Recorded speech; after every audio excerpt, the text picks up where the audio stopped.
Հարգելի գործընկերներ, ես քանի որ պարոն Քոչարյանը խոսում էր իրադարձությունների մասին,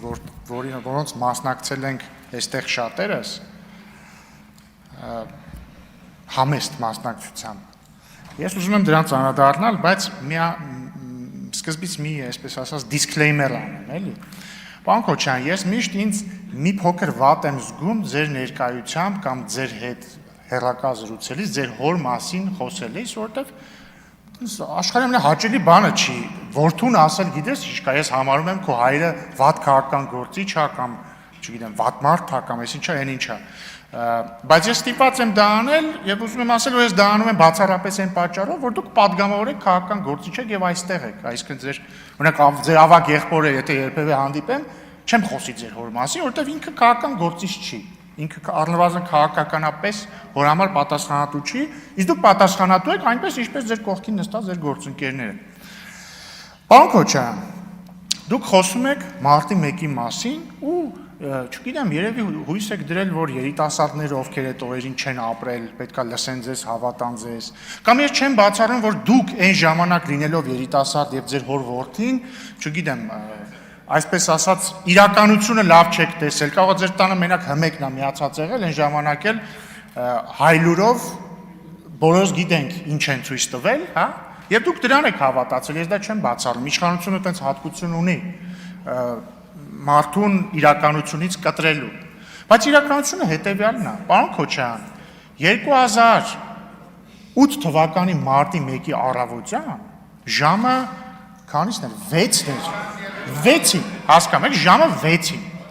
Ազատության հրապարակում եղել է մաքսիմում 100 մարդ, լավ, թո 200, 1000-ից քիչ հաստատ, 500-ից քիչ հաստատ, մեծ մասը քնած,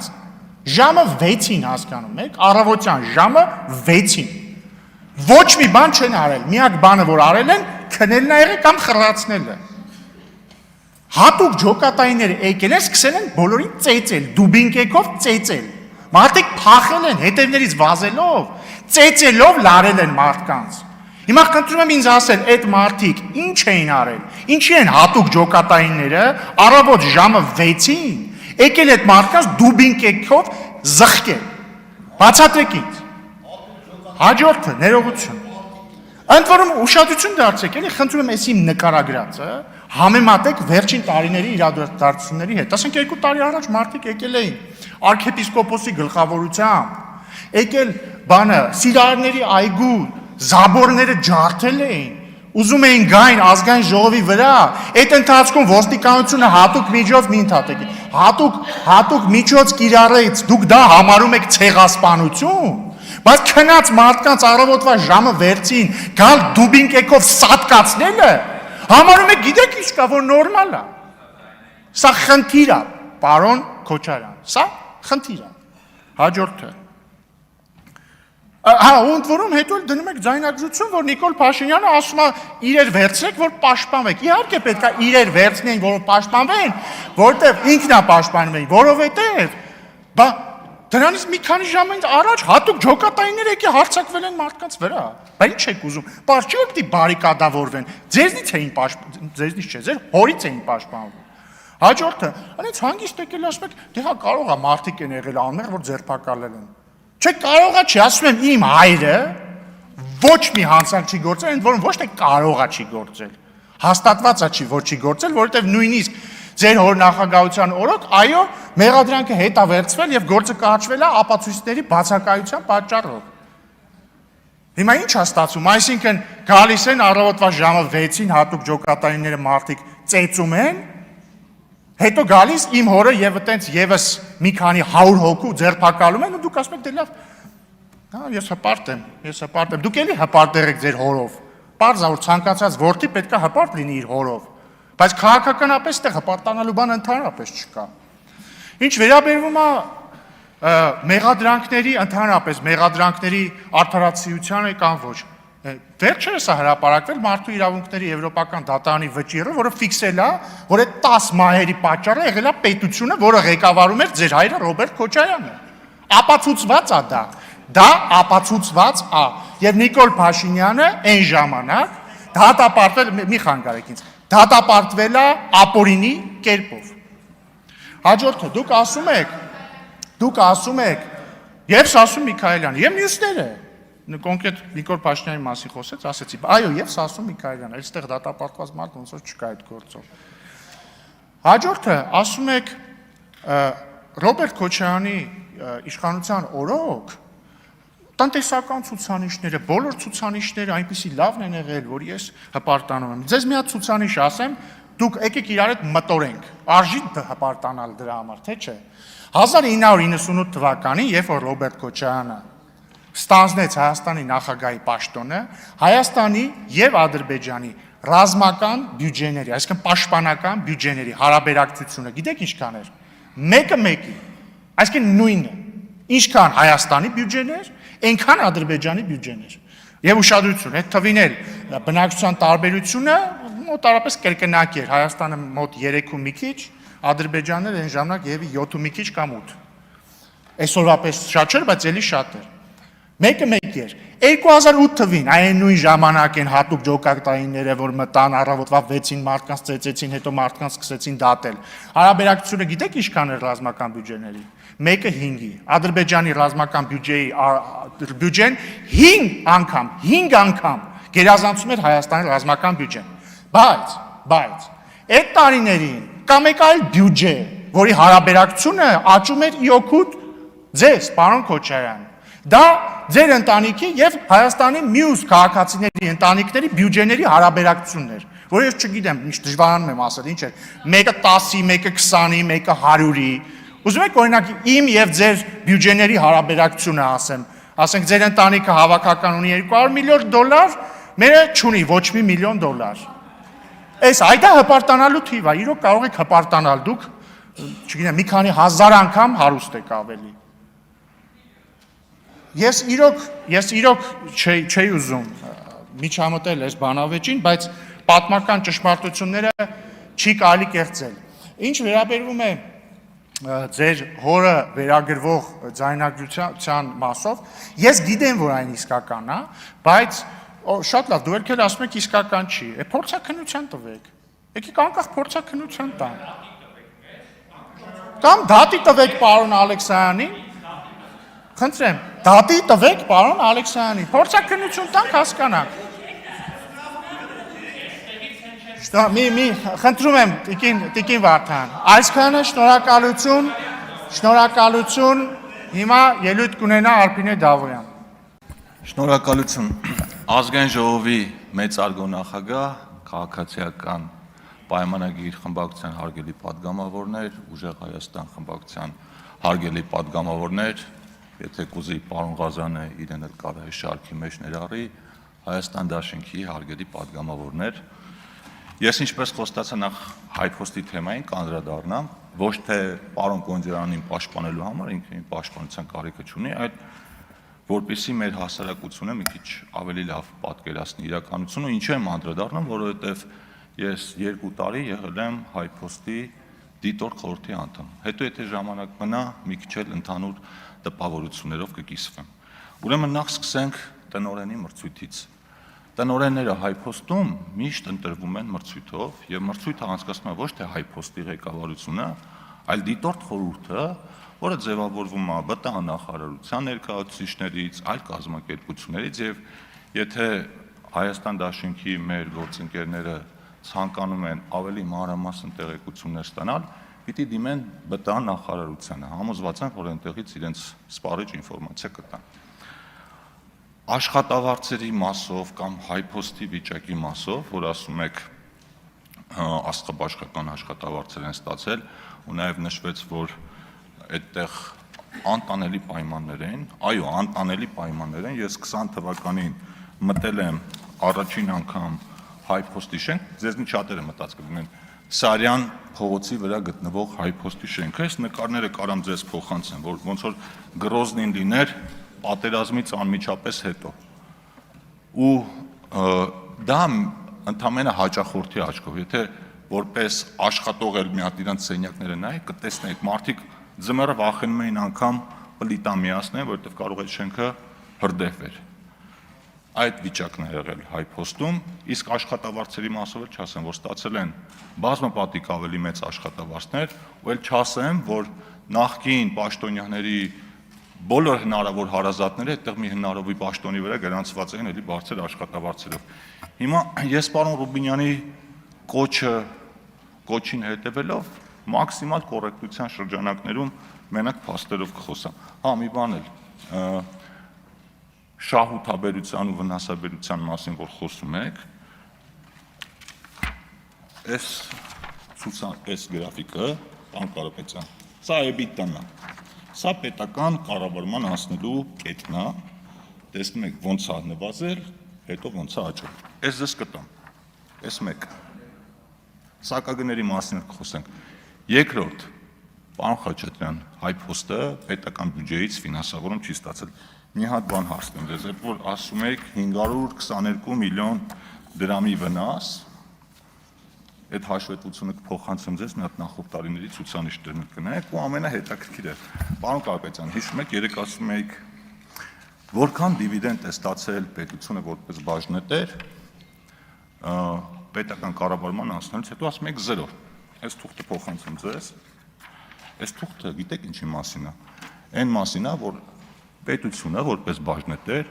2023, 24, 25 թվականներին ամեն տարի ստացել է 500 միլիոն դրամ եւ դեռ 1 միլիարդ դրամը պիտի ստանա ըստ ժամանակացույցի ու գիտեք սա ինչ շահաբաժինը։ Սա 2011-ից 2016 թվականների տնտեսական գործունեության արդյունքներով կուտակված շահույթից հաշվարկված շահութաբաժնի գծով պարտքն է։ Այսինքն այդ ընկերությունը շահույթով աշխատել է, պետության շահաբաժինը չի վճարել, պետությունն էլ ասել լավ է, դե վերցրեք այդ փողը ձեր համար պատտեք։ Եկել է մեր կառավարությունը, ու որ HiPost-ին ծանր վիճակի մեջ չգցի, ժամանակացույց է կազմել, այսինքն մինչև պետական կառավարումը չի վճարվել շահութահարկ, շահաբաժին, պետական կառավարումից հետո վճարվել է ու դեռ վճարվել է։ Էս էլ այդ մասը։ Որոշումն ստորագրել է Արայիկ Հարությունյանը որպես կառավարության աշխատակազմի ղեկավար 2021 թվականին։ Ու մի շատ հետաքրքիր բան էլ ասեմ HiPost-ի մասին, որը ձեր համար էլ նորություն կլինի։ Ուրեմն 20-ին է անցել պետական կառավարման, այո, եւ մի հետաքրքիր բան էլ ասեմ, ուրեմն երբ HiPost-ը փոխանցվել է կոնցենսիո կառավարման արգենտինացիներին, պայմանագրում եղել է այդ շատ հետաքրքիր պայման, որ գնահատվում են ընկերության ակտիվները այդ պահին, հետո հետ վերադարձնելու պահին այդ ակտիվները վերագնահատվում են եւ այդ տարբերությունը եթե լինում է դրական, այդ տարբերության 60%-ը կառավարությունը պետք է դրամական միջոցներով փոխհատուցի ընկերությանը։ Դե HiPost-ի ակտիվները գիտեք, հիմնականում անշարժ գույք է, ուրիշ բան չունեն, անգամ կշերք չունեն շատ մասնաճյուղերում, որ առաքանիները կշռեն, ինչ է տեղ ունեցել։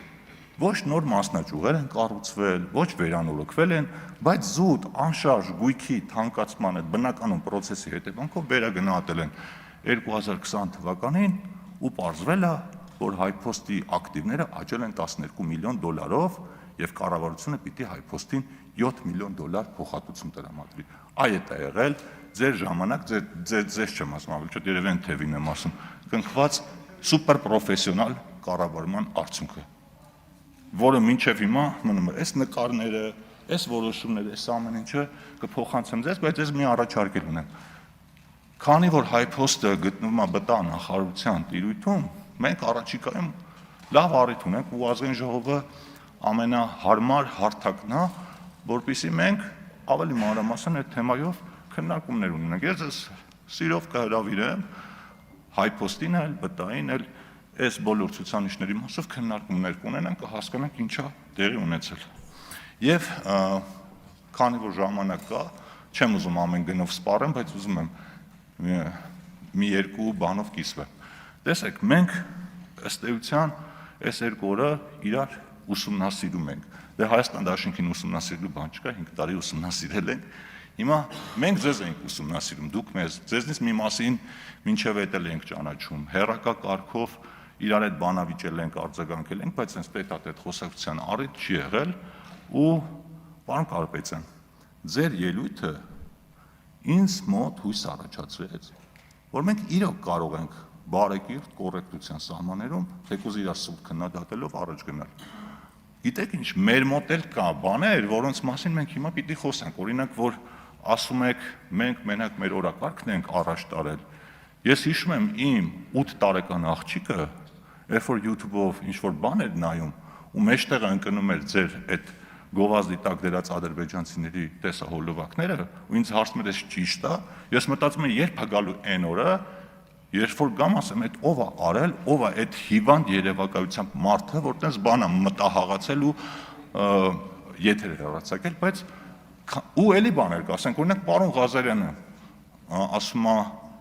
եթե 8 ապրանք քաղաքացիական պայմանագրից անցնեն մեր կողմ, դե գիտեք, ասում իրանք ապրանք են, հիմա գայթակղությունը շատ մեծ է, որ պարոն Ղազարյանին ասեմ ապրանքը դու ես, բայց դե քանի որ բարեկրթության կանոններով ենք առաջնորդում, չեմ ասում այդ մասին, բայց հա, չեմ ասում, չէ, իրոք չեմ ասում, չէ, չեմ ասի, բայց համաձայն եք հարգելի գործընկերներ, եթե բարեկրթության կանոններով ենք առաջ շարժվում, եկեք այդ կանոնը ֆիքսենք ու գնանք առաջ, որովհետև համոզված եմ, որ մենք դա կարող ենք անել։ Ես նաև գիտեմ հանուն արդարության, որ ձեզ կաշկանդում են նաև կարող է որոշ շրջանակներ, որոշ լրագրողներ, կարող է թասիբի գցեն, ասեն, բա այդ ոնց եք հետները կանգնած բարևում այդ խի էսպես արեցիք, բայց ինձ թվում է ամեն քաղաքական ուժ ինքն է որոշում իր վարքագիծը ոնց կառուցի, եւ մենք այստեղ իրար թշնամի չենք, ու որ ասում եք մեր երկրի խնդիրներով ենք զբաղվելու, մենք դա մենակ ողջունելու ենք, որովհետև համոզված եմ, որ դուք թեկուզ ձեր քննադատություններով այստեղ ընդունվող որոշումների որակը կարող եք էապես ավելացնել։ Իսկ խորհրդարանի վարկանիշի մասին, օրինակ ինչ վարկանիշ է ունենալու 9-րդ գումարման խորհրդարանը, օրինակ մենակ այն հանգամանքը, որ երթման ժամանակ ոտքի չեք կանգնում, ձեր անունը հնչեցնելուց ոտքի չեք կանգնում, հարգելի գործընկերներ, այդ արդեն էս խորհրդարանի վարկանիշի վրա վատազում, որտեղ մարդիկ ասում են, իսկ падգամավորները իրանց ինստիտուտին լուրջ չեն վերաբերվում, մենք ինչի պիտի լուրջ վերաբերվենք։ Ու խնդրում եմ, եթե դուք ձեզ համարում եք падգամավոր, այսինքն մանդատվերցել եք, այնպես չի լինում, որ միայն դուք եք падգամավոր, այդ մասով լեգիտիմություն ընդունում եք, մեր մասով, վարչապետի մասով, մնացած պետական ինստիտուտների մասին ոչ։ Մենք բոլորս падգամավորներ ենք, գտնում ենք Հայաստանի Հանրապետության ազգային ժողովում ու կարծում եմ այս ամբիոնն ու այս ինստիտուտը մեզ պարտադրում են հարգալից լինել մեկս մյուսի նկատմամբ ու նաև մեզ ընտրողների նկատմամբ։ Մեր ներկայությունը ձեզ հաճելի չի, ձեր ներկայությունը մեզ հաճելի չի, բայց մենք հարգում ենք ձեր այն մի քանի 100,000 քվեները, այն մարդկանց, որոնք ձեզ ձայն են տվել, ու նաև փոխադարձ հարգանք ենք ակնկալում ձեզանից։ Հարգանքով կլինեք, տասնապատիկ ավելի հարգանք կստանաք, անհարգալից կլինեք, մենք դրան սովորել ենք արդեն անցած 7 տարիների ընթացքում։ Շնորհակալություն, իսկ պարոն Կոնջյանին մաղթում եմ հաջողություն եւ համոզված եմ, որ ինքը շատ լավ ազգային ժողովի փոխնախագահ կլինի։ Շնորհակալ եմ շատ, հարգելի գործընկերներ, սիրելի հայրենակիցներ, ես այսօր ուզում եմ անդրադառնամ կոնկրետ այսօր հնչած որոշ ելույթներին, նախ ուզում եմ շնորհավորել նոր падգամավորներին, իրենց նաև առաջին ելույթների համար, որովհետև այսօր կարծես իրար հետևից, այսպես ասած, նոր ընտրված падգամավորները իրենց առաջին ելույթներն են ունենում եւ պետք է նշեմ, որ բավականին հետաքրքիր տենդենս նկատեցի, բոլորը կարծես այսպես պատասխանատվության, պատրաստակամության, աշխատելու այսպես պատրաստ լինելու մասին ու հավատարմության մասին էին խոսում։ Ես ուզում եմ ասել, սիրելիներս, ուղղակի պարտադիր էր, որ ընդհանրապես երթվեիք, կանգնեիք եւ արտասանեիք երթման տեսքը եւ այդպիսով հանձնառեիք ձեր պատասխանատվությունը Հայաստանի Հանրապետության քաղաքացիների առջեւ եւ իրոք ողջունելի եմ համարում, որ պատրաստակամ եք համայնքներում շրջելու եւ համայնքի խնդիրներին անդրադառնալու համար, բայց ավելի անկեղծ կլիներ օրինակ խնդիրների մասին խոսելիս կամ ասենք օրինակ վարչական ռեսուրսի մասին եք խոսում, թե այս համայնքում այս կամ այն աշխատանքն է իրականացնել, որը որ ներկայացնում եք օրինակ որպես վարչական ռեսուրս։ Միջև այդ հարցնեք, լավ, ձեր համայնքում վերջին 5 տարում ինչքան աշխատանք է իրականացվել։ Կարող է արդիականացվել են օրինակ ոռոգման ջրի համակարգերը, խողովակաշարերը, դպրոցներ են կառուցվել, մանկապարտեզներ են կառուցվել, տանիքներ են այո համայնքի բյուջեով փոխվել, եւ այդ ամեն ինչը գիտեք ինչպես է իրականացվում։ Իրականացվում է Հայաստանի Հանրապետության քաղաքացիների, տվյալ համայնքի քաղաքացիների հարցման հետևանքով եւ այդ քաղաքացիները իրենք են բարձրաձայնում իրենց խնդիրները, որի հետևանքով կազմվում է առաջնահերթությունների ցանկ եւ համայնքի բյուջեի եւ պետության աջակցության միջոցով իրականացվում են աշխատանքները ըստ հերթականությամբ։ Մենք այդ աշխատանքները կատարում ենք ու շարունակում ենք կատարել ինչպես ընտրություններից առաջ, այնպես էլ ընտրություններից հետո, 2021 թվականի անմիջապես ընտրություններից հետո եւ դա դիտարկել որպես վարչական ռեսուրս կամ ինչ-որ բան ընտրություններից առաջ, կարծում եմ միամտություն է, որովհետև անկեղծ լինենք, նման աշխատանքները երբեք էլ մեր կողմից չի դադարել եւ անձն աչքով ովքեր որ առաջին անգամ են որևէ համայնք այցելում, դա կտեսնեն։ Ինձ վերաբերվում է օրինակ մեր մերձավոր հարազատներին կամ ինչպես ասում եք մերձավորներին, սիրելիներս 2021 թվականին էլ 2026 թվականին էլ մեզ մեծամասնությունը ընտրել է 730,000 քաղաքացի։ Հիմա այդ տրամաբանությամբ եթե առաջ գնանք, մենք ունենք կուսակցականներ, ունենք համակիրներ։ Այս տրամաբանությամբ եթե առաջ գնանք, պետք է լինի, որ ովքեր որ մեզ համախոհեն, երբեք որևէ տեղ որևէ աշխատանքի չպետք է անցնեն։ Բայց իրական տրամաբանությունն այն է, որ մենք աշխատում ենք այն ընթացքի վրա, որ ովքեր որ ունեն բարձրագույն կրթություն, ունեն տվյալ աշխատանքին համապատասխանելու ունակություններ, այդ մարդիկ զբաղեցնում են աշխատանքներ։ Եվ այո, մենք շարունակում ենք եւ մենք ինքներս էլ ենք շարունակում մեր վրա աշխատանքը եւ բնականաբար դա շատ նորմալ է եւ ոչ մի րոպե կանգ չի առնելու։ Եվ անդրադառնալով այսօրվա տեխնացուին, ես պետք է ասեմ, որ մենք ամեն ինչ քննարկեցինք, բացի այն գործառույթներից, որ տեխնացուն պետք է իրականացնի ազգային ժողովի նախագահի տեղակալի պաշտոնում։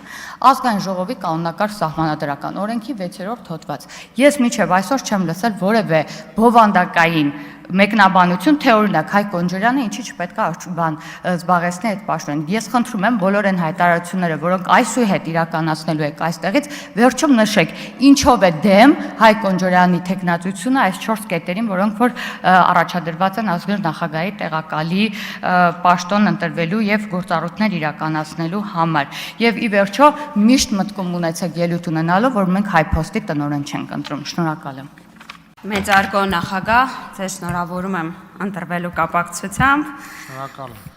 Հարգելի գործընկերներ եւ մեզ հետևող սիրելի քաղաքացիներ, այսօր քննարկում ենք Հայկ Կոնջարյանի որպես ազգային ժողովի փոխնախագահ ընտրվելու հարցը, բայց ինչպես նկատել եք, հարցից բոլորը շեղվել են եւ այդ իրավունքից կօգտվեմ նաեւ ես։ Մինչեւ բումբովանդակության անցնելը մի առաջարկ ունեմ։ Պարոն Ղազինյանի ելույթից հետո առաջացավ, գուցե ուշադիր չեմ եղել, այլ ոգել են օգտագործել նման բառամթերք, քանի որ մենք համաձայնության կարծես եկել ենք, որ բարեկրթության սահմանները չենք անցնելու։ Ես առաջարկում եմ, որպեսզի մենք բառերը ընտրելիս ուշադիր լինենք եւ մարդկանց իրենց սեռական պատկանելության հիմքով որոշ հատկանիշներ չտանք։ Օրինակ տղավարի խոսեցինք, ես կարծում եմ, որ խորհրդարանական համար 1 ամբիոնը լավ հարթակ է, որպեսզի մենք դադարենք մարդկանց խոսակցություններին, օրինակ բամբասանքներին ասել կանանց պես խոսեցին, որը ես շատ հաճախ նկատել եմ նաև կանայք, երբ որ խոսում են, ասում են կանանց պես ճշճվացին, կանանց պես բամբասեցին, իսկ այսպես խիստ խոսակցությանը կամ ես գիտեմ դուք ինչ նկատի ունեք, դրան թասիբող խոսակցության չասենք տղավարի։ Ես կարծում եմ, որ առհասարակ խորհրդարանական մշակույթը, խորհրդարանական խոսքը լավ տեղ է, լավ վայր է, լավ պահ է մեր հանրությանն ասելու, որ առհասարակ սերով պայմանավորված չեն խոսակցության ոճերը։ Եվ ես վստահ եմ, որ դուք էլ գիտեք, պարզապես սովորության հարցեր։ Ցավում եմ եւ հույս ունեմ, որ դուք առնվազն կին падգամավորների ձեր խմբակցության նկատմամբ նման վերաբերմունք չունեք։ Դուք կարծում եք, որ ցանկացած ձեր խմբակցության կին падգամավորի հետ կարող եք ունենալ նորմալ պայմանավորվածություն եւ դա տղայական պայմանավորվածություն չէ, այլ երկու հասուն մարդկանց միջեւ պայմանավորվածություն է։ Սա իմ առաջարկն է, ես գիտեմ, որ այս առաջարկը դիմադրության կարող է հանդիպել, բայց դե հիմա մարդ ես մեկ էլ ստացվի։ Այս խոսակցությունն այնպես է, որ ես մեր ֆրակցիայում էլ եմ ունենում։ Իսկ հիմա բուն բովանդակությանը։ Ես իհարկե պարոն Խաչատրյանին, Արտուր Խաչատրյանին չարձագանքել չեմ կարող, որովհետեւ պարոն Խաչատրյանը խոսեց սխալների մասին, մեղք ընդունելու մասին եւ ինչի մասին էր խոսում պարոն Խաչատրյանն, ասում էր ձեր սխալը եղել է աղետաբեր։ Պարոն Խաչատրյան, մենք դադարել ենք ինչ որ պահի լինել դաշնակ, մենք դրա համար խնդրել ենք ներողություն եւ չի կարող, դուք չեք կարող չնկատել, որ այն շղթայական գործողությունները, որոնք բերել են աղետի, դրանք ընդհատված գործողություններ չեն, մի ամբողջ պատկերի մի մաս են։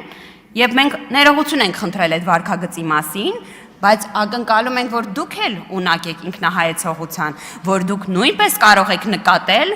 որ թե բանակցային գործընթացում, թե դաշնակցության կողմից ստանձնած դերակատարության մեջ մի հսկայական չափաբաժին կա նրա, թե ինչ տեղ ունեցավ 20 թվականի սեպտեմբերին, եւ մենք դրա համար ներողություն ենք խնդրել, բայց չենք դադարել տանջվել դրա համար։ Այդ ներողություն խնդրելը դրվագ չի, որ անցնում գնում է, բայց կարևոր է, որպեսզի դուք նկատեք,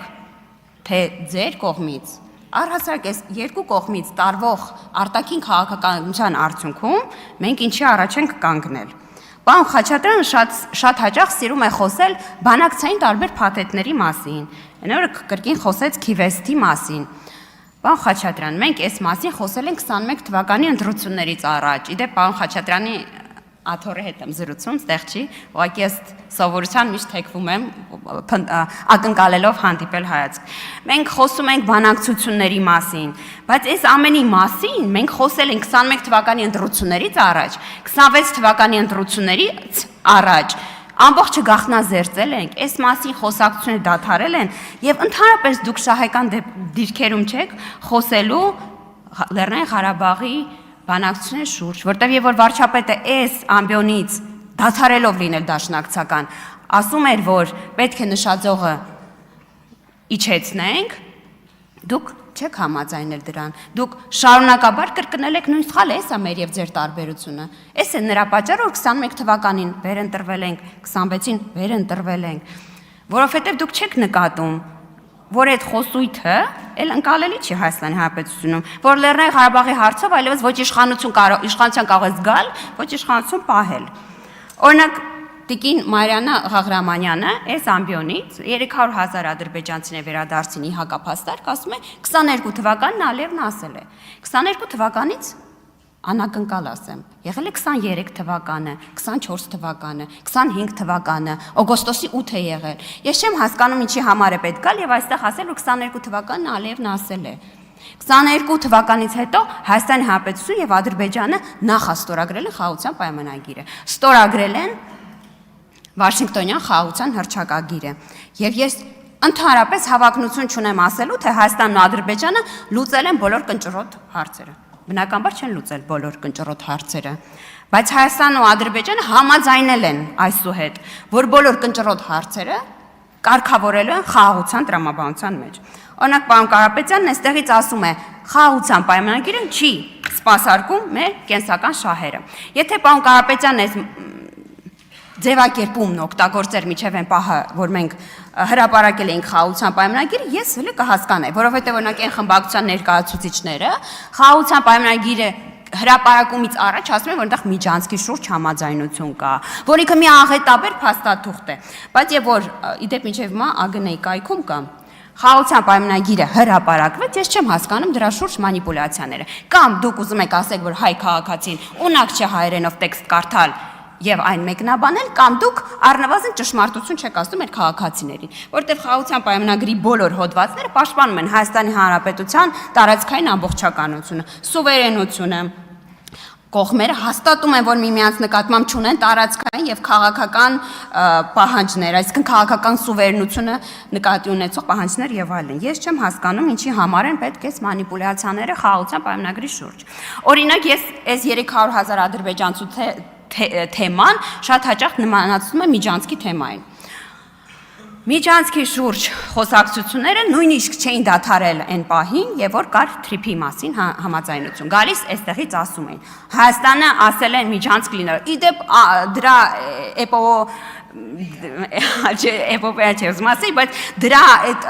ամենաբարձր իմ համար անհասկանալի պահը այն էր, եւ որ Համար 1 թվերի կամ երկրորդների բանավեճի ժամանակ հակի ներկայացուցիչը սենց հանել էր թուղթը,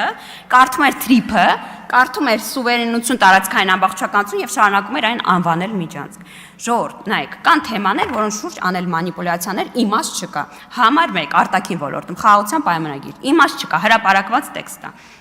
Միջանցք չի լինելու։ 300,000 ադրբեջանցիների թեման իմ համար նույնքան անընկալելի է։ Հետո եւ որ դուք այդքան բարձր եք նշածողը սահմանում ոչ ճշմարտություն, չասեմ սուտ, ոչ ճշմարտության, Ինչ որ պահից ես քաղաքացին գալու հարցնել են, բա այն ինչ որ մենք ստեղից հարցնում ենք ու դուք չեք պատասխանում։ Դուք ասում եք 22 թվին Ալիևն ասել է։ Իմ համար անհասկանալի է, այս 26 թիվն է նոր ձևավորված խորհրդարան է։ Հա, իդեպ, պարոն Կարապետյան, մի հատ էլ բան ասեմ։ Դուք իդեպ հստակ օրեք նշել, երբ են գալու ադրբեջանցիներ։ Դուք հստակ օրեք։ Ուրեմն Տիկին Ղազարյանը ինձ հիշեցրեց, որովհետև ես այդքան Թագուի Ղազարյանը լավ է հիշում, ես էլ այդքան էներգիա չունեմ բոլոր ձեր ելույթները հետևելու։ Նախանձելի էներգիա ունի Տիկին Ղազարյանը, հետևում է ձեր բոլոր ելույթներն, այս իմաստով իրանից զգուշացեք։ Դուք ուրեմն 2 օր շուտ ընտրություններից հավաքների ժամանակ, ուղղակի եթե սխալվում եմ Տիկին Ղազարյան, ասել եք, որ ընտրվելուց 10 օր անց, մեր ընտրվելուց 11 օր անց, մերսի, վերադառնալու են ադրբեջանցիները։ Ախր սրանք հայտարարություններ, որոնք տեսաձայնագրվում են, Տիկին Ղազարյանը հնդեղ է։ Այո։ Չէ, դուք ասել եք նաև, որ 11 օր անց, այո, ճիշտ եք ասում, միջոցառումը վերադառնալու է։ Եվ քանի որ ինձ մնաց ընդամենը 1 րոպե, շատ լավ կգաք այստեղից կարձագանքեք։ Խորհրդարանը դրանով էլ լավ է, որ կարող եք միշտ արձագանքել։ Եվ մի բան էլ ցեղասպանության մասով։ Ցեղասպանությունը անհնար է ուրանալ։ Հայաստանի Հանրապետությունում դա նաև քրեորեն պատժելի արարք է։ Որևէ մեկը, հատկապես վարչապետը, որևէ դրվագում, որևէ պահի չի ուրացել հայոց ցեղասպանությանը։ Կրկնում եմ, Հայաստանի Հանրապետությունում դա քրեորեն պատժելի արարք է։ Վարչապետը, ես վստահ եմ դուք կարող եք գտնել տեսաձայնագրությունը եւ նորից լսել, խոսել է նրա մասին, թե որ պահից ցեղասպանությունը դարձավ օրակարգային քաղաքական քննարկման օրակարգային հարց։ Եվ այն ամբողջությամբ տեղավորվում է պարոն Եղոյանի այն թեզի մեջ, թե հարցը հետևյալն է, որքանով են ռուսները տեղյակ, թե Հայաստանի Հանրապետության ներքաղաքական օրակարգում, որ հարցերը որ պահի կարող են դառնալ ներքաղաքական պայքարի առարկա, այսպես ձևակերպեմ, շնորհակալություն։ Շնորհակալություն։ Ազգային ժողովի մեծարգո նախագահ, հարգելի գործընկերներ, պարոն Ալեքսանյանը ոնց որ դեմ չի, պարոն Քոչարյան, նույնիսկ իր ծննդյան օրով համաձայնա, որ դուք իրեն դատի տաք։ Ինքը իրան նվեր է անում։ Իսկ պարոն Քոչարյան, պարոն Ռուբինյանի ելույթից հետո եք շարունակում հպարտանալ։ Ինձ հետաքրքիր է։ Մեկ էլ կուզենամ մի անգամ ձեր խոսքերից մեկում խոսեք, թե ինչպիսի մեծ հպարտություն եք զգում, երբ խոսում ենք գույք պատքի դիմաց գործարքից։ Ինձ դա միշտ հետաքրքրել է, ինչև է։ Իրականում ես ուրիշ բանի մասին եմ խոսում, այլ ելույթի եմ ուզում անդրադառնալ։ Ուզում եմ անդրադառնալ մեր նոր գործընկերներից մեկի ելույթին, որովհետև ասաց, որ դահլիճում 2 հոգի կան նստած, ինձ եւ պարոն Խաչատրյանին նկատի ուներ, պարոն Արամ Խաչատրյանին, Անդրանիկ Գևորգյանը։ Պարոն Գևորգյան, ձեր ելույթը լսում են ոչ միայն ուժեղ Հայաստանի ներկայացուցիչները, լսում են նաև այլ մարդիկ, որոնք մեզ ճանաչում են։ Ձեզ էլ են ճանաչում, մեզ էլ են ճանաչում, ինձ էլ են ճանաչում։ Եվ եկել այստեղ խոսում եք ընտրությունների հետ կապված ինչ-որ հարցերից, խոսում եք ահաբեկումներից, աշխատանքից ազատելուց, աշխատանքի խոստումներից, հետո խոսում եք այն բաղձալի կոմբայնից, այդ շատ լուրջ այդ կոմբայնի հարցը, շատ լավ կլիներ, եթե ամեն ինչ ձեր ասածով լիներ, սակայն այդքան էլ այդպես չի։ Հիմա հերթով, երբ ասում եք ահաբեկումներ են տեղի ունեցել ու այսպես ներկայացնում եք, մայիսի 16-ին քաղաքացիական պայմանագիր կուսակցության ներկայացուցիչները, Սուրեն Պապիկյանը, ես, պարոն Խաչատրյանը եւ մեր շատ գործընկերներ քարոզարշավ էինք իրականացնում Տաշիր համայնքում, Նորաշեն, Մեծավան եւ ձեր ուժեղ Հայաստան կուսակցության ուժեղ ներկայացուցիչները, սակայն իմ բնորոշմամբ եւ շատ շատերի բնորոշմամբ ինչ որ մի խաժամուշ փորձում էին խոչընդոտել։ Դուք մի ընդհատեք ինձ պարոն Կարապետյան։ Ուրեմն, եւ ձեր հոր ցուցումով վստահաբար այդ խոչընդոտումները փորձում էին իրականացնել եւ որ այդտեղից գլուխ եք տնտմբացնում, որ այդպես բան չի եղել, ես ընդեղ եմ եղել։ Ես ընդեղ եմ եղել, երբ որ ինչ-որ մեկ եկավ իմ թևից բռնեց, շպտեց, ասեց դու ես Մեծավան ինչի ես եկել, դուք հիմա ասենց նայում եք ինձ ասում, այդ մարդը ձերբակալված է, սուտ չի։ Չէ։ Իմ Հարգելի գործընկերներ, հիմա վստահ եմ։ Ես քաղաքական գնահատական մի վարքյան։ Հարգելի գործընկերներ, ուզում եք, որ ձեր խմբակցության ելույթ ունեցողների հետ, երբ որ իրանք ելույթ ունենան, մեր խմբակցության падգամավորները անընդհատ բանավեճի բռնվեն ելույթի ժամանակ։ Պատրաստ եք դրան։ Չէ, խնդրում եմ, համբերատար լսեք, ձեր խմբակցությունից դեռ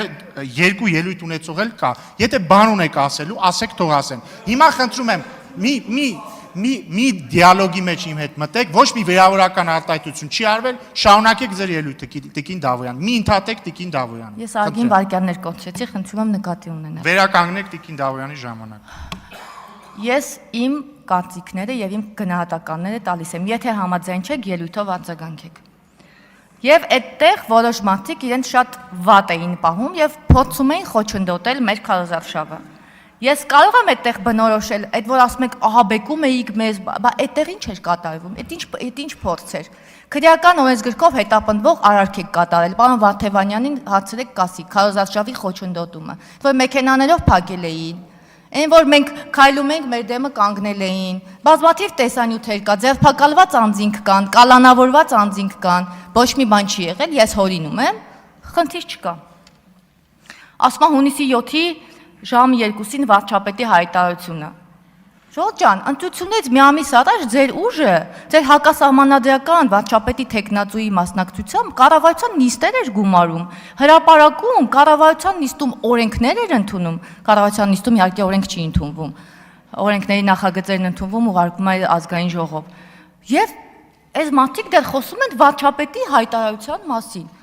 Դուք ձեր հակասահմանադրական վարչապետի տեխնացուին, օտարերկրյա երկու անձնագիր ունեցող, վարչապետով էիք դիմում։ Հիմա եկել էստեղից խոսում եք ճշմարտության եւ ինչ-որ վեհ գաղափարների մասին։ Սակայն սա էլ կարևորը չէ։ Հիմա պարոն Գևորգյան, անձնապես ձեզ եմ անդրադառնում։ Ձեր հայրը 1999-ից 2017 թվականին եղել է Կունթան համայնքի գյուղապետը։ 2017-ից 2021 թվականներին Գյուլաքարակ խոշորացված համայնքի ղեկավարը։ Եվ դուք այսօր հպարտորեն նշում եք, որ Տաշիր բարեգործական հիմնադրամը մի կոմբայն է նվիրել այդ համայնքին, կամ երկու, կամ չգիտեմ ինչ։ Ձեր հայրը չէր կարողանում տարածքային զարգացման հիմնադրամից գյուղտեխնիկա խնդրել իր համայնքի համար։ Այդ ո՞նց է Լորիբերտ համայնքը տենց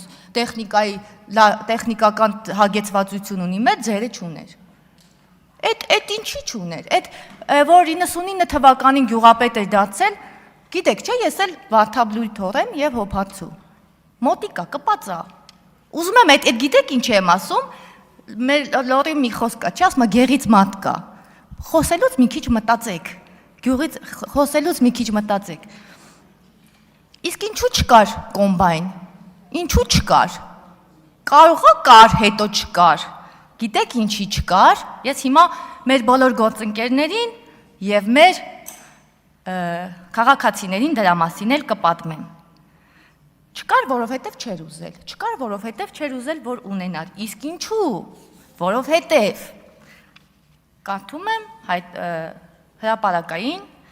հայտարարությունը։ Հակակոռուպցիոն դատարանը վարույթ է ընդունել գլխավոր դատախազության ապօրինի ծագում ունեցող գույքի բռնագանձման վերաբերյալ հերթական հայցադիմումը։ Գլխավոր դատախազության ապօրինի ծագում ունեցող գույքի բռնագանձման գործերով վարչությունը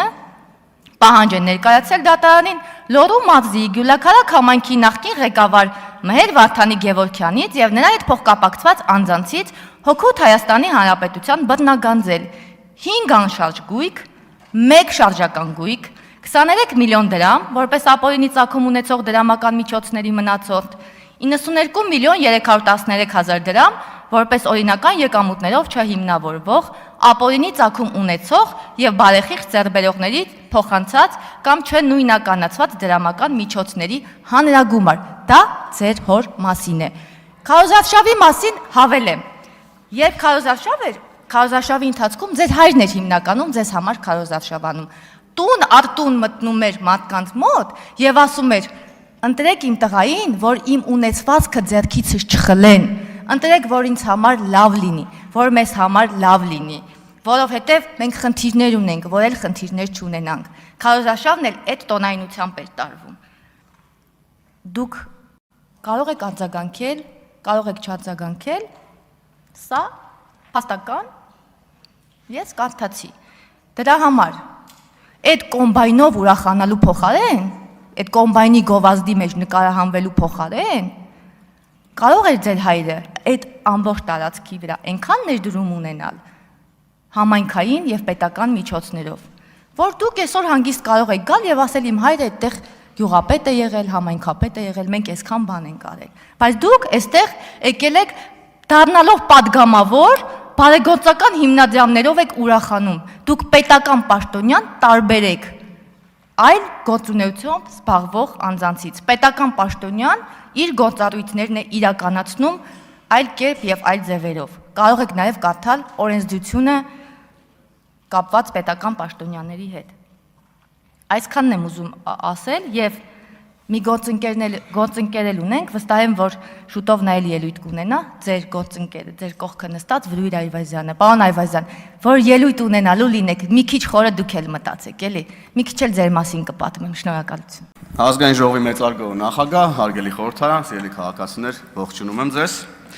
Եվ Տիկին Գրիգորյան, քանի որ ինձ հիշատակեցիք, ես զուտ ասեմ, որ ես ասել էի, որ ձեր աչքերի մեջ հեկ եմ տեսնում, պարոն Քոչարյանի աչքերի մեջ մարտի 1-ն եմ տեսնում, հոկտեմբերի 27-ն եմ տեսնում, դուք դիմեցիք դատարան, չներկայացրաք դատական նիստերին, դատարանը գործը առած քննության թողեց, ձեզ էլ ասաց, որ իսկ պետքա 15000 դրամ փոխհատուցեք փաստաբանական ծախսերի համար, չհասկացա խի 15000 դրամ, հիմա դուք բողոքարկել եք, տեսնենք ինչպիսի ընթացք ուրեմն կունենա դատական ընթացքը, հետեւաբար ինչ եք գալիս, մի չեք խոսում այստեղ, այդ 15000 դրամն էլ բարձր չեմ ուզելու ձեզանից, կարակ չտակ։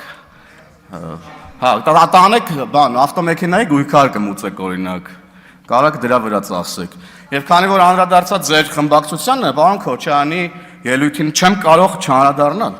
Պարոն Քոչարյանը նախորդ իր ելույթում, ոչ այսօրվա, եկավ եւ ասեց այն ընտրակեղծիքները, որը որ դուք արել եք, այս սպիտակ շորերով ամպը գլխին, այն ընտրակեղծիքները, որը որ դուք արել եք, հետ կա թողելու մեր պատմության մեջ։ Հետքը գիտեք որն է ընտրակեղծիքների, դուք եք հետքը ընտրակեղծիքների, որ նստած եք այս դահլիճում, որովհետև ձեր ստեղծած քրեաօլիգարխիկ ընտրակեղծարար համակարգի պատճառով է, որ հնարավոր է եղել վերագործարկել ինչ որ չափով այդ համակարգը այս ընտրություններին փող բաժանելու մարդկանց տերորի ենթարկելու միջոցով ձայներ հավաքել եւ հայտնվել ազգային ժողովում, շարունակելու համար սպասարկել օտարերկրյա ուրեմն շահերը եւ շարունակելու համար պայքարել նրա համար, որ ձեր ապօրինի գույքը ձեզանից չխլեն։ Հիմա էլ եկել այստեղ Ծառուկյանի ապօրինի գույքն են պաշտպանում։ Ինչ խեք եք այստեղ Ծառուկյանի, պարոն Քոչարյան, գնում եք, խոսում եք ու գնում եք, չեք լսում ձեր ասացի արձագանքները,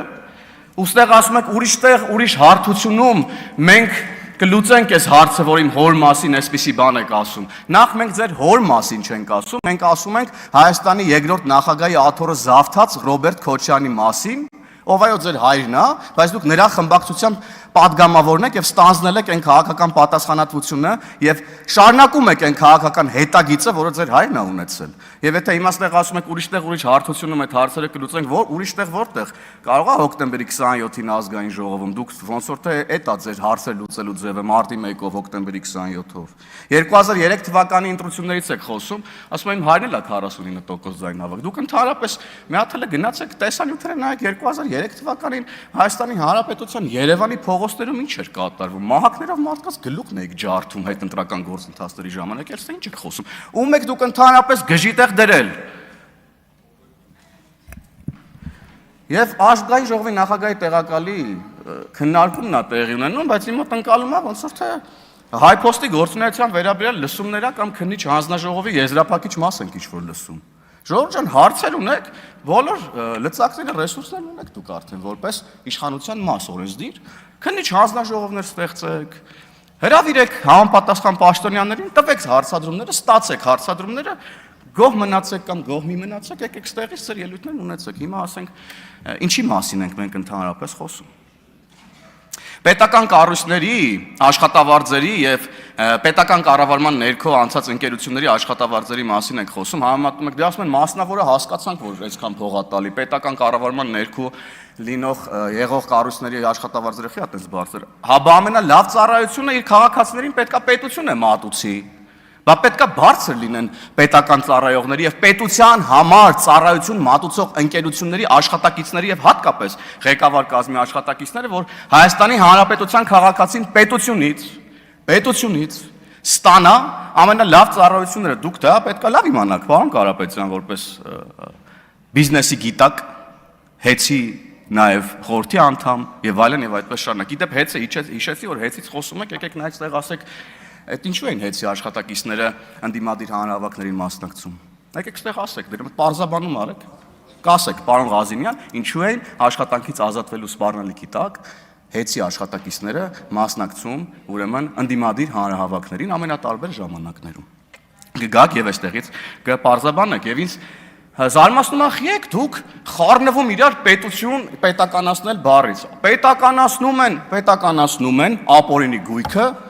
ժողովրդին վերադարձնելու համար։ Այդպես տեղի է ունեցել, տեղի է ունենում եւ շարունակելու է տեղի ունենալ այդպես։ Ապօրինի գույքը մի ընդհատեք ինձ, պարոն Կարապետյան։ Ահա։ Եվ պետություն բառից դուք սարսափում եք եւ ես այն օրը ձեզ հարց տվեցի, պարոն Կարապետյան, ոչ մի պատասխան չստացա։ Ինձ իրոք հետաքրքիր է, էլի, մի հատ եկեք ասեք Հայաստանի Հանրապետությունը քանի քառակուսի կիլոմետր է իր միջազգայինորեն ճանաչված սահմաններով, որովհետեւ ասում եք մարզային այցելություններ են կանելու, գյուղեր համայնքներ եք գնալու։ Հենց չէ՞ մի ամիտ գնաք սահմանը հատեք անցնեք ուրիշտեղ։ Մի հատ ձեր համար գցեք Հայաստանի Հանրապետության քարտեզը, որ իմանաք ուր եք գնում ընդհանրապես դուք։ Կարող քայլելով դες գնաք, ասենք Վրաստան գնաք մի ամիտ կամ իջնեք Իրան, չգիտեմ, Ադրբեջան մի ամիտ հայտը, Թուրք ելնի դեմներդ մի ամիտ։ Գցեք Հայաստանի Հանրապետության քարտեզը, մի հատ իմանաք ուր եք դուք ընդհանրապես գնում։ Որն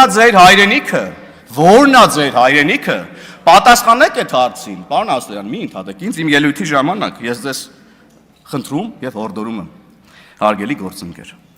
Ամեն դեպքում այդ սահմանը գծեք հանկարծ դուրս չգաք Հայաստանի Հանրապետության տարածքից, չիմանանք ձեզ ոնց է հետ բերենք, հիմա էլ նոր պատմության մեջ ընկնենք։ Եվ հայրենիքի ձևակերպումը առհասարակ պետքա մի հատ գաք այստեղ ասեք էլի, որոնց դուք ասում եք հայրենիք։ Ձեր հայրենիքը արդյոք չի սահմանափակվում Հայաստանի Հանրապետության ուրեմն միջազգայինորեն ճանաչված սահմաններով։ Նախ պետքա մի հատ սահմանները ընդգծեք, ասեք քանի քառակուսի է, հետո ասեք հայրենիքի ձևակերպումը ձեր համար որն է, որովհետև որևէ մեկը չի հերքում պատմական հայրենիքի իրողություն, դա անհնար է հերքել պատմությունը, դա անհնար է։ Մենք խոսում ենք ժամանակակից Հայաստանի Հանրապետության մասին։ Ինձ համար որպես ազգային ժողովի падգամավոր իմ հայրենիքը Հայաստանի Հանրապետությունն է իր միջազգայինորեն ճանաչված սահմաններով։ Այո, կա պատմություն, կա պատմական հայրենիք, բայց ես առաջնորդվում եմ որպես պետական գործիչ Հայաստանի Հանրապետության սուվերեն տարածքների պաշտպանության տրամաբանությամբ, ինչի համար երթվել ենք մենք միասին, իհարկե դուք առանց ոտքի կանգնելու, բայց ամեն դեպքում ստորագրել եք երթման տեքստը։ Եկեք ստեղ ասեք, որովհետև այն տրամաբանությամբ, որ հայերը այսքան տարի ապրում են X տարածքում, ես այտենց եմ ընկալել ձեր որոշ գործընկերների խոսույթի տրամաբանությունը, որ եթե հայերը երկար ժամանակ ապրում են X տարածքում, անկախ նրանից այնտեղ կա հայկական պետականություն, թե չէ կամ եղել է երբևէ, եւ այնտեղ հայկական մշակույթ է եւ այլն, եթե այս տրամաբանությամբ առաջնորդվենք, ներողություն, բայց կարող է պարզվի, որ կալուգանել է ձեր հայրենիքը։ Մի քիչ էլ որ խորանանք, կարող է մի քանի տարի հետո, ասենք ԱՄՆ-ից տարածքային պահանջներ ունենանք, գնանք Գլենդելը ասեք, բան տվեք Հայաստանին, որովհետև այնտեղ միլիոնավոր հայեր են ապրում կամ 100,000-ավոր հայեր են ապրում։ Մի հատ այս տրամաբանությունն եկեք կիսվեք մեզ հետ։ Որն է ձեր տրամաբանությունը, որն է ձեր հայրենիքը, ինչպիսի տեսք ունի ձեր հայրենիքը։ Իրական հայրենիքը, ժամանակակից, ոչ թե պատմական իրողությունների մասին ես չեմ խոսում, ես խոսում այսօրվա մասին։ Այսօր որն է ձեր հայրենիքը։ 150 տարի առաջ, որ լինեինք բոլորս, ուրիշ ձև էր լինելու հայրենիքի ձևակերպումը։ Ժամանակակից աշխարհում հայրենիքը մեր պետությունն է, միջազգայինորեն ճանաչված իր տարածքներով։ Հա, պարոն Ասլյան, բան էիք ասում։ Եվ շարունակելով, գիշերը երկուսին, հայտարարել եք, որ դուք հաղթել եք, երբ որ մենք, պարոն Հարությունյան երեք արդեն նկարագրեց մանրամասները։ Մեր ունեցած տվյալներով, բնականաբար, արձանագրում ենք այն տվյալները, որը այդ պահին կա, անում ենք քաղաքական հայտարարություն, շատ լավ իմանալով, որ մենք ենք այդ հայտարարության համար պատասխանատու։ Եթե օրինակ, ընտրությունների առավոտը կամ վերջնական արդյունքների հրապարակման ժամանակ էական տարբերություններ լիներ, մենք որպես քաղաքական թիմ այդ պատասխանատվությունը կստանձնեինք, բայց բան չի փոխվել, հետեւաբար ինչի մասին եք դուք ընդհանրապես խոսում։ Այդ դուք չեք հələ, մենք հələ ընտրությունների հաշվարկի ընթացքում ենք այդ հայտարարությունը արել։ Դուք դեռ ընտրությունները չսկսած։ Ասում եք, մենք արդեն հաղթել ենք։ Սամվել Կարապետյանը Հայաստանի Հանրապետության վարչապետն է, կառավարության նիստեր էիք անում։ Հայդեպ ինչ կա այդ ձեր կառավարության նիստերից։ Շարունակում եք կառավարության նիստեր անել, որտեղ կարող ենք ծանոթանալ ձեր կառավարության նիստերի օրակարգերին։ Այդ նախագծերը հետո ուր եք ուղարկում, որ քննարկեցիք, հաստատեցիք, հետո ուր եք ուղարկում։ Որ երկրի ազգային ժողով եք ուղարկում ձեր կառավարության նիստերի օրակարգերում հաստատված հարցերը, թե ուրիշ ազգային ժողովներից են ձեր կառավարության նիստերի օրակարգ ներդրվում տարբեր հարցեր։ Մի հատ եկեք այստեղ պատասխանեք, հարգելի գործընկերներ, եկեք պարզաբանենք, հասկանանք, որտեղ իրար վարչապետ եք ասում, այնտեղ նախարարներ ունեք արդեն, հրանոթի մասնագետներ, արկերի եւ այլն։ Եկեք մի հատ պարզաբանենք։ Եվ էլ գիշերվա 2-ի ասուլիսի մասին խոսում եք, ասում եք այդ ասուլիսը կհիշվի մեր համար եւ այլն եւ այդպես շարունակ։ Գիտեք, որ ասուլիսն է հիշվելու։ Գիտեք, որ ասուլիսն է հիշվելու եւ նկարագրելու է ձեր քաղաքական ուժը, քանի դեռ դուք ներողություն չեք խնդրել այդ արտահայտությունների համար եւ քանի դեռ դուք չեք դատապարտել այդ արտահայտությունները։ Այս ասուլիսն է հիշվելու եւ նկարագրելու ձեզ։ Ներողություն։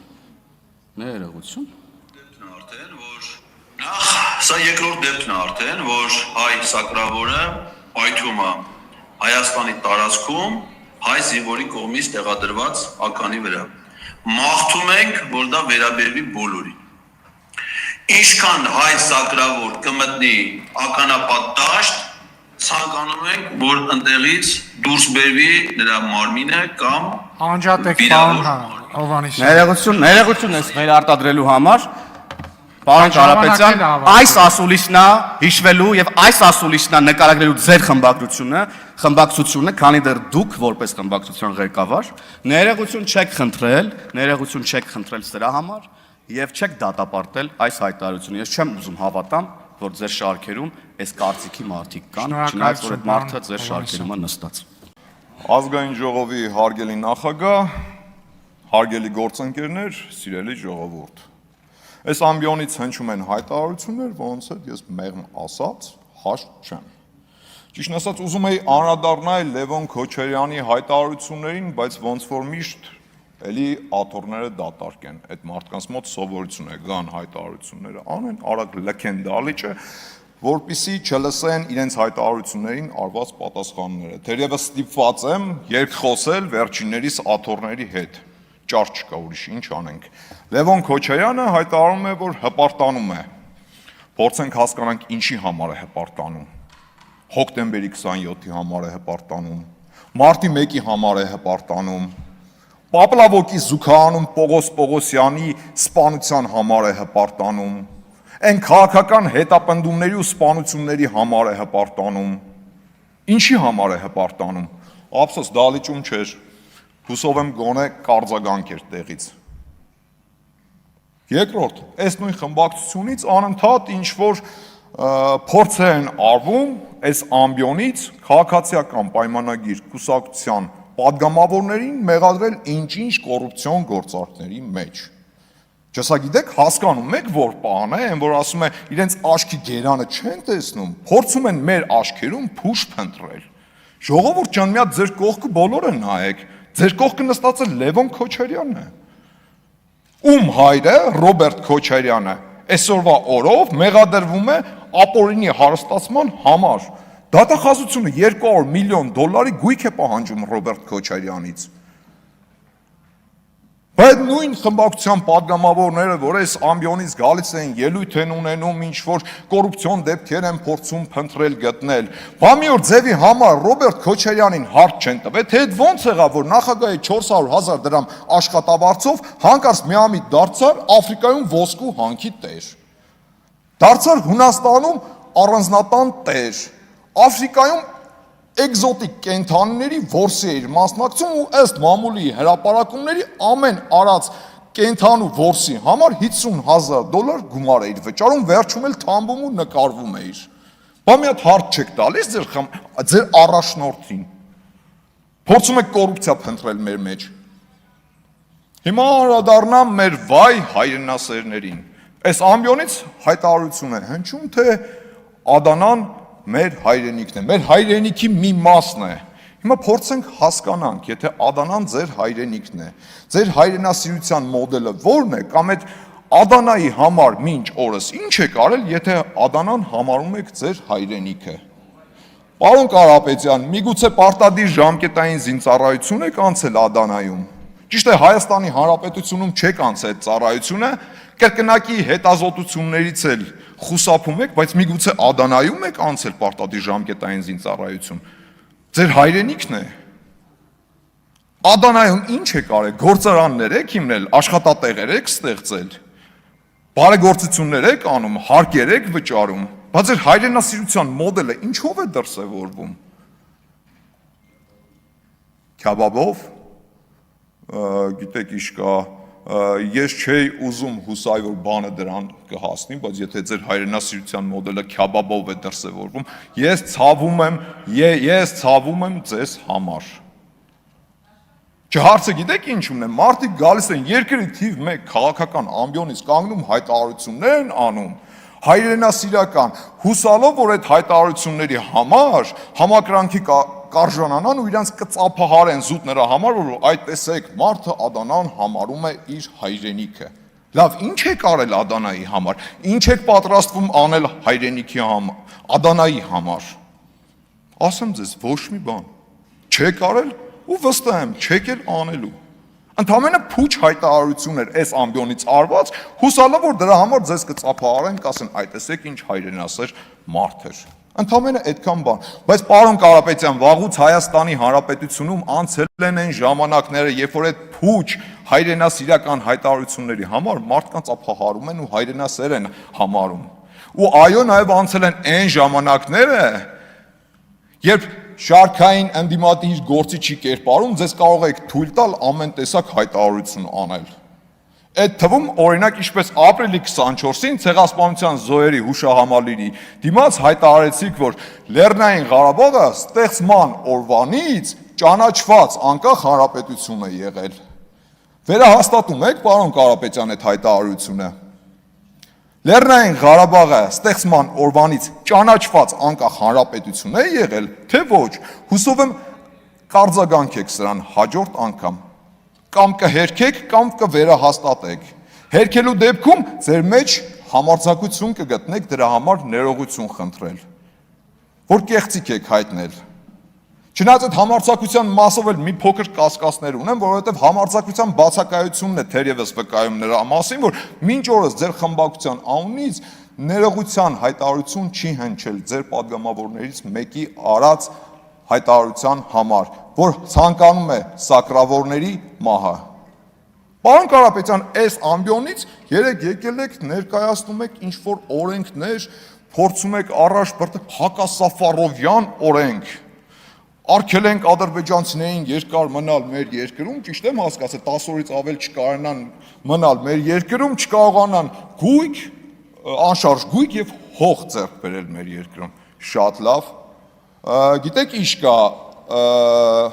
պետք է հիշեցնեմ ձեզ դեռևս մայիսի 25-ին ձեր ինքնահռչակ վարչապետի Սամվել Կարապետյանի հայտարարությունը։ Կառավարության առաջին իսկ նիստին կընդունենք օրենք Սաֆարովի կանխարգելման մասին։ Պարոն Վարդևանյան, հիշում եք, դուք էլ հաստատում եք խրող ձևով ասում եք, այո, անպայման կընդունենք, ջանդամին թե